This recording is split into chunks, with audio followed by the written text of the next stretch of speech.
এটা হচ্ছে Nissan এক্সটেল hybrid T32 model ইয়ার 16। এটা আমরা গুডিয়ার কোম্পানির টায়ার ইনস্টল করতেছি, নিউ টায়ার। টায়ারের মডেল ইয়ার 2025-এর। আপনারা জানেন আমাদের এম ক্যাপিটাল অটো সলিউশনে আমরা হাইব্রিড, নন হাইব্রিড সব ধরনের ব্র্যান্ডের কাজ করি এবং গাড়ির সব ধরনের কাজ করে থাকি।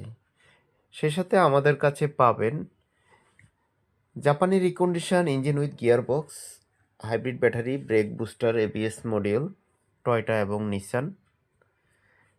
আমাদের এম ক্যাপিটাল অটো সলিউশনে অভিজ্ঞ সার্টিফাইড টেকনিশিয়ান দ্বারা কাজ করা হয়। আপনাদের গাড়ি নিয়ে যে কোনো ধরনের সমস্যা আমাদের এম ক্যাপিটাল অটো সলিউশনে যোগাযোগ করতে পারেন। আমাদের কাছে সব ধরনের স্পেয়ার পার্টস পাওয়া যায়, রিকন্ডিশন এবং ব্র্যান্ড নিউ। আমরা অ্যাভেলেবেল এই কাজগুলো করে থাকি।